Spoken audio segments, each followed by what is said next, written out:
All right, so get ready because we're going deep today. Deep into the world of dog behavior. And I have a feeling this is going to be pretty fun. You guys have given us some really cool material to work with. An article called 15 Fascinating Facts About Dogs That Will Surprise You. And honestly, I think it's going to change the way we see our four-legged friends. At least I hope so. I think so too. Dog behavior. It's just fascinating. It's like they have their own secret language, and once we start to understand it, I think it deepens that bond we have with them even more. Okay, so let's jump right in. One thing that has always just like, I don't know, made me wonder, that crazy scratching that dogs do after they go to the bathroom. Like, what's the point? It's not like they're actually burying anything. Right. Not really burying anything, but they are leaving a message. Basically, for any other dog that might be coming by, those scratches are spreading pheromones from their paws. Pheromones, so like chemical signals? Yeah, exactly. Basically leaving a little sign saying, hey, this is my turf, keep out. Right. That's so cool. They can't read street signs, so it's like their own way of communicating. It is. It really is. Wow. So it's not just about marking their territory. It's really about communication. Mm-hmm. It's all about communication. And if you think about it, it goes way back to their wolf ancestors. You know, wolves use scent marking to define their territory, to communicate with other packs. It's really a vital part of their social structure. Okay, so that makes a lot of sense. Speaking of things to make me wonder, what about tail chasing? I mean, my dog does it sometimes. It's pretty funny. But is there ever a reason to be concerned about that? Yeah, that's a great question, because it really depends on the dog and the context. For puppies, tail chasing is often just a playful way of kind of exploring their bodies and figuring out, how this wiggly thing attached to them works. Right? Like, what is this thing? Yeah, exactly. I love it. But for adult dogs, it can be a little bit more nuanced. So if it's occasional and it seems playful, it's probably nothing to worry about. But if it becomes obsessive or it seems driven by anxiety, that's when it's worth looking into a little bit more. So if they're like constantly chasing their tail, it could be a sign of stress or boredom. Exactly. Think about it. Certain breeds, especially those bred for working or herding, they just have a ton of energy. They need a lot of mental stimulation. And if they're not getting that, they might redirect that energy into repetitive behaviors like tail chasing. So they're trying to tell us like, hey, I need more mental stimulation. Give me something to do. Exactly. It's a good reminder that mental exercise is just as important as physical exercise for dogs. Okay, I love that. Next up, let's talk about something that always makes me laugh. The zoomies. You know, like those random bursts of energy where they just tear around the house like they're crazy? What's the deal with that? Oh, zoomies. Pure joy, just canine joy and motion. And while it might seem random, it's actually a healthy and natural way for dogs to just release energy. It's like a pressure valve. Exactly. You'll often see it after a bath, a nap, or even just a moment of excitement. It's like all that energy is built up and they just gotta let it out. I love it. In one glorious burst. Yeah, it's hilarious to watch. It is. But you mentioned safety earlier, so any tips for managing those zoomie sessions, especially if you're living in like a small apartment? That's a great point. I would say zoomie-proofing your environment is key, especially in a smaller space. So clear a path, remove any fragile objects, make sure there's nothing they could run into and hurt themselves on. So creating a safe space for those bursts of energy. Okay, moving on. Let's talk about a greeting that's not always so welcome. Jumping up on people. Why do they do it? It's not like they're trying to be rude, right? Right. It's not about rudeness at all. To understand it, we have to think like a dog. Puppies instinctively lick their mother's faces as a sign of affection and submission. Okay, so they're trying to reach our faces. Exactly. To them, we're just really tall family members, so jumping up is their way of trying to reach our faces and give us a good lick. Oh, that's a sweet thought, but maybe not so sweet when you've just put on clean clothes. Yeah, that's why it's important to teach them alternative greetings, like sitting politely for a pet. It's about channeling that enthusiasm into more appropriate behavior. Right, yeah. Okay, well, let's tackle a less glamorous topic, shall we? Coprophagia. The act of eating poop. I'm really hoping you have an explanation for this. That doesn't make me lose my appetite. I understand the aversion, believe me. But it's important to remember what might seem disgusting to us could be driven by very different motivations in the canine world. Okay, so what are some of those motivations? Well, for starters, mother dogs will often eat their puppy's poop to keep the den clean and protect their young from predators. It's a natural instinct that can sometimes carry over into adulthood. So it's about hygiene and protection. which makes sense for the mother-dog context. But what about adult dogs that aren't raising puppies? In those cases, it can be a bit more complicated. Sometimes it's a sign of a nutritional deficiency, especially if they're not getting all the nutrients they need from their diet. Other times it can be linked to anxiety or stress. Oh, okay. So it's not always just a behavioral issue. It could be a sign of something else going on. Exactly. That's why it's always a good idea to rule out any underlying medical or nutritional issues with your vet if you see this becoming a habit. Yeah, okay. All right, on to something much cuter. What about sleeping belly up? I mean, it's adorable, but is there like a deeper meaning behind this position? Yeah, absolutely. Sleeping belly up is a sign of ultimate trust and vulnerability. By exposing their belly, which is one of their most vulnerable areas, they're signaling that they feel completely safe and secure in their environment. So when I see my dog sprawled out, legs in the air, that's a good sign. That's a fantastic sign. It means they trust you completely and they feel totally relaxed in your presence. I love that. It's like a furry little barometer of trust. Precisely.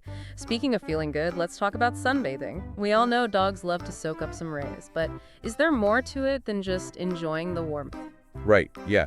Like, are they actually absorbing vitamin D the way that humans do? That's a great question, and the answer is yes to some extent. Now, dogs don't absorb vitamin D through their skin as efficiently as humans do, but they do benefit from the sun's rays. Sunlight helps their bodies produce vitamin D, which is essential for healthy bones and a strong immune system. So those sun puddles aren't just laziness, it's actually good for them. Exactly. But moderation is key. Just like with us humans, make sure they have access to shade and water to avoid overheating, especially on hot days. Okay, good advice. So what about foot licking? Is that a sign of affection? Are they cleaning themselves, or are they just weird? It can be all of the above. Remember, dogs experience the world primarily through their sense of smell, and your feet, well, they're a fascinating cocktail of scents to a dog's sensitive nose. So they're just curious. Curiosity plays a part, but it's also a form of social interaction. Dogs lick each other as a way to bond and groom. So licking your feet can be a way of showing affection and care. Well, that's one way to get a foot massage. Speaking of mouths, what about those playful nips on the hands? How do we know when it's just fun and when it's going too far? That's a crucial distinction, especially with puppies. You see, gentle mouthing is a natural part of puppy play. It's how they explore the world and interact with their litter mates. So it's important to teach them bite inhibition early on. Absolutely. The key is to redirect their attention, to appropriate chew toys, and to consistently discourage any nipping that's too rough. Remember, even playful nips can hurt. We want to teach them to interact gently with us. Right, so it's all about setting boundaries and teaching them what's acceptable. Exactly. And as they grow, they'll learn to control their bite strength and understand the difference between playful mouthing and actual biting. All right, that makes sense. Okay, let's talk about something that always kind of freaks me out. Barking at seemingly nothing. Are they seeing ghosts? Like, what's going on there? Well, I can assure you, it's highly unlikely they're seeing ghosts. Remember, their senses are much sharper than ours. They can hear high-pitched sounds and smell faint odors that we humans are completely oblivious to. Oh, so they might be reacting to something that we can't even perceive. Exactly. It could be anything from a distant siren to the rustling of leaves in the wind. It's a good reminder that they experience the world on a completely different sensory level than we do. Okay, that makes me feel a lot better. Let's end on a happy note. What about that big happy stretch they do when you come home? You know, the one where they stretch their front legs out, lower their chest to the ground, and wag their tail like crazy? Oh yeah, that's what's often referred to as the play bow. And it's a beautiful example of canine communication. Essentially, it's an invitation to play, but it can also just be a way of saying, I'm so happy to see you. Aw. So they're not just stretching, they're expressing their joy. Precisely. Just a wonderful reminder of the deep bond we share with our canine companions. That's the perfect place to wrap up this part of our deep dive into dog behavior. Really is, huh? It's like we're learning to speak dog. And I know, right? It's fascinating. Speaking of which, the article also mentioned something about how the direction a dog wags its tail can actually mean different things. Is that true? Yeah, it's totally true. So it's not just about how fast the tail's wagging, but also the direction. So a wag that's more to the right side of their body usually means happiness and excited, while a wag that's biased to the left can actually signal anxiety or uncertainty. Whoa. Really? So like they have a happy wag and a worried wag. I'm going to have to start paying more attention to that. It's definitely worth observing. And keep in mind that tail wags can vary depending on the breed. and the individual dog, but in general, a right-leaning wag is a good sign. Okay, good to know. What about when they tilt their heads? My dog does that all the time, especially when I'm talking to him. It's like he's trying to understand what I'm saying. Oh, it's so cute, right? Head tilting is one of those behaviors that just gets us every time. And you're right, it often seems like they're trying to comprehend what we're saying. So are they actually understanding us, or are we just projecting our own interpretations onto that? Well, they may not be understanding our words literally, but they are definitely paying attention to our tone of voice and body language. So that head tilt could help them better process the sounds we're making and adjust their ear position to pick up on those subtle changes in our tone. Oh, wow. So it's like they're fine-tuning their listening skills. Exactly. And it's also thought that they might tilt their heads to get a better view of our facial expressions. You know, dogs are masters at reading our emotions, and head tilting might help them get a clearer picture of what we're feeling. And they're really trying to understand us. They really are. That's incredible. Okay, here's another one that I've always wondered about, and I'm sure a lot of our listeners have too. Why do dogs sniff each other's butts? It seems so strange to us. Yeah, I know it seems odd, but it's important to remember that dogs experience the world through their noses. Their sense of smell is thousands of times stronger than ours, and they can gather so much information about another dog just from sniffing their behind. Okay, so it's not just a weird greeting ritual. Nope, they can learn about the other dog's gender, health, diet, even emotional state, all through scent. That's amazing. So much information from just a quick sniff. I know, it's incredible. Okay, that makes sense. Speaking of senses, the article mentioned that dogs can see better in low light than humans. Is that true? Because my dog has no problem chasing squirrels at dusk, when I can barely see my hand in front of my face. You're right, it's totally true. Dogs have a special reflective layer behind their retinas called the tapetum lucidum, which basically amplifies the available light and lets them see much better in low light than we can. Whoa, so they have built-in night vision. Basically. That's so cool. Okay, shifting gears a bit. What about pawing? Sometimes my dog paws at me for attention, and other times it seems like he's trying to dig a hole in my leg. He's trying to tell me different things. Yeah, pawing is definitely another way that dogs communicate with us. And like you said, the context can give us clues about what they're trying to say. They might paw at us to get attention, to ask for something like food or a walk, to express excitement, or even to initiate play. So how do we decipher their paw language? Well, you want to pay attention to their body language and the surrounding circumstances. So for example, if they're pawing at you while you're eating dinner, they might be begging for scraps. Makes sense. Or if they're pawing at you while you're getting ready for a walk, they're probably just excited to go outside. Okay, so it's all about reading the signs, understanding what they want. Exactly. The more you pay attention to their individual quirks and their patterns, the better you'll become at understanding their communication. I love it. Speaking of understanding, the article mentioned that dogs are incredibly intelligent and capable of learning a wide range of commands and tricks. But is it just about rote memorization, or do they actually enjoy the learning process? That's a great question. And the answer is they can really enjoy learning. You know, dogs have evolved alongside humans for thousands of years, and they've become incredibly adept at understanding and responding to our cues. They have an amazing capacity for learning, which is why they're so trainable. So it's not just about the treats and the rewards, they're actually getting something out of it. Exactly. Dogs are highly social animals. They thrive on interaction and positive reinforcement. They love to please their humans, and they get a lot of satisfaction from mastering new skills. That makes training so much more rewarding for both the dog and the owner. It's not just about obedience. It's about building that bond, working together as a team. It really is. And the more you train your dog, the more you discover about their personality and their intelligence. It's really a journey for both of you. I love that. Okay, let's talk about a topic that could be a little bit more challenging. Aggression. The article mentioned that aggression in dogs can have a variety of causes. Can you talk about that a little bit more? Of course. Aggression is a complex issue, and it's important to remember that it's never the dog's fault. There's always an underlying reason for their behavior. Some common causes include fear, territoriality, pain, resource guarding, or even underlying medical conditions. So it's really important to approach aggression with understanding and a willingness to get to the root of the problem. Exactly. Punishment is never the answer. It really only addresses the symptom, not the cause. And often it can actually make the problem worse. So what should you do if your dog shows signs of aggression? Well, the first step is to try to identify the triggers. So what situations or stimuli seem to provoke that aggressive behavior? Once you know what sets them off, you can start to manage their environment and avoid those triggers whenever possible. That makes sense, but what if you can't avoid the trigger? Like what if they're aggressive towards other dogs at the park? In those cases, it's essential to seek professional help. From a certified dog trainer or behaviorist, they can assess the situation and develop a tailored training plan to address those underlying issues and help your dog feel more comfortable and confident. So it's not about trying to dominate or control the dog.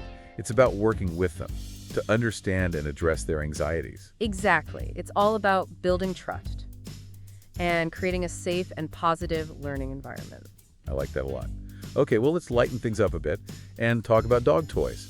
The article mentioned that dogs have different preferences when it comes to toys. Some love plush toys, while others go crazy for shoe toys or balls. Why is that? Well, just like humans, dogs have individual personalities and preferences. Some are just naturally more playful and energetic, while others are more laid back and cuddly. And their breed can also play a role. For example, breeds with strong hunting instincts might be more drawn to toys that mimic prey, like squeaky toys, or balls they can chase. So it's all about finding toys that match their personality.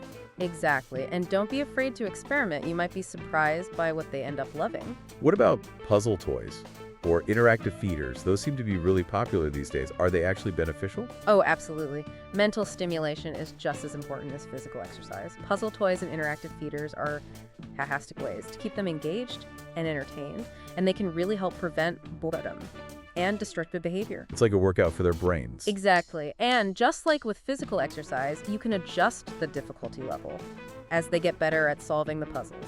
I love that. Speaking of exercise, how much exercise does a dog actually need? Well, that can vary quite a bit depending on their breed, age, and energy level. Some breeds are just naturally more active than others, and puppies and young dogs generally need more exercise than older dogs. So there's no magic number. Right. It's always best to consult with your vet to determine the right amount of exercise. For your individual dog, they can assess their overall health, their breed characteristics, and energy level to make recommendations. But it's probably safe to say that all dogs need at least some form of daily exercise. Absolutely. Exercise is crucial for both their physical and mental well-being, keeps them healthy, happy, and out of trouble. Okay, good to know. What are some good ways to exercise your dog besides like the typical walk around the block? Yeah, so walks are great, but you can also get creative. Try different activities, playing fetch, frisbee, even going for a swim. If your dog likes water, you can also try hiking, agility training, or even doggy yoga. Doggy yoga. I've got to see that. What about doggy daycare or dog parks? Are those good ways to get their energy out and socialize? Yeah, those can be great options, but it's important to make sure that your dog is properly socialized and comfortable in those environments before taking them there. Some dogs thrive in social settings, while others prefer one-on-one attention. So know your dog Exactly. and what they're comfortable with. And it's always a good idea to supervise them closely in any new environment, especially around other dogs. That's good advice. Okay, let's talk about something that I think is important to every dog owner. Love. How do we know if our dogs truly love us? I mean, they can't say, I love you, but they might express it somehow, right? Oh, absolutely. They show their love in so many ways. They wag their tails, they lick our faces, cuddle up with us, greet us with so much enthusiasm when we come home. And they seem to radiate pure joy when we're around. Yeah, but are those just instincts? Or do they really mean something more? That's a great question, and it's one that has fascinated scientists for years. And while we can't ask dogs directly how they feel, the research suggests that those tail wags and face licks are more than just reflexes. Studies have shown that dogs release oxytocin, which is sometimes called the love hormone, when they interact with their humans, just like we do when we interact with our loved ones. Wow, really? Yeah. So it's not just an act? No. They're actually feeling love. It really seems that way. Pretty amazing, huh? It really is. It's one of the things that makes that human-animal bond so official. Well, this has been an amazing journey so far. We've learned so much. We have. From the science behind their sniffs to the mysteries of their tail wags. But we're not done yet, are we? We've got more to explore. It really is amazing how much we rely on dogs, for companionship and love. But they also offer us this sense of security and protection. They do, yeah. The article touched on that, about how dogs have this unique ability to detect danger. Like, I know they're often the first to react if they hear a strange noise, or if someone's approaching that they don't know. But how do they do that? What are they picking up on that we're not? Well, their senses are just so finely tuned. It's really incredible. Their hearing is far superior to ours. They can detect subtle changes in body language and facial expressions that we might completely miss. And then their sense of smell. I mean, it's like a superpower. They can smell fear, anxiety, even certain medical conditions. That's wild. So it's not just about barking at the mailman. They're really processing a ton of information. Yeah, exactly. It's like they're constantly scanning their environment, looking for any potential threats, and they're wired to protect their pack, which of course includes us. Well, I feel much safer knowing I've got my furry bodyguard with me. Speaking of feeling safe, the article mentioned something about dogs having a natural denning instinct. What does that mean exactly? Well, you know how much dogs love to curl up in cozy spots, under blankets, in crates, even in the back of a closet sometimes. That's their denning instinct. Oh, okay. They're naturally drawn to those enclosed spaces, where they can feel safe and secure. So it's not just about comfort, it's about feeling protected. Exactly. It's an instinct that goes way back to their wild ancestors. Think about wolves, for example. They create dens to raise their pups, to protect them from predators. It's their sanctuary. So when we provide our dogs with a crate, or like a designated spot in the house, we're not just giving them a place to sleep, we're actually fulfilling this really deep need. Exactly. And that sense of security can really make a big difference in their overall well-being. It's amazing to think about how dogs have evolved from wild animals to become such an important part of our lives. It's more than just companionship. They work with us, they protect us, they even help us in ways we never thought possible. Right. The article talked about that too, how they can be trained for all sorts of tasks. Yeah, everything from assisting people with disabilities to detecting drugs and explosives. It's incredible. Yeah, It really makes you realize how much potential they have. it really does. And it all comes back to their intelligence, their trainability, and that incredible desire to please us. It's a pretty amazing partnership. It is. Well, I think we've covered a lot of ground today in our deep dive into dog behavior. We've explored the quirky, the endearing, and even the sometimes confusing aspects of how they behave. What would you say is the most important thing we've learned? That's a good question. I think the biggest takeaway for me is that dogs are complex. They're intelligent creatures with their own unique ways of experiencing the world and interacting with us. And the more we understand their behavior, the better we can care for them, train them, and strengthen that amazing bond we share. I agree. It goes beyond just the practical stuff, understanding how they behave. It allows us to really see the world through their eyes, Yes, to appreciate their perspective. absolutely. It's about empathy and respect, and a willingness to look beyond those cute faces, to see the incredible minds and hearts they have. I love that. So, to all the dog lovers out there, here's something to think about. If we can learn so much from just observing our dogs, imagine what other secrets they might be holding, waiting to be discovered. It really makes you realize how much we still have to learn about these amazing creatures and the impact they have on our lives. Well said. And on that note, we'll wrap up our deep dive into the world of dog behavior. Thank you all for joining us.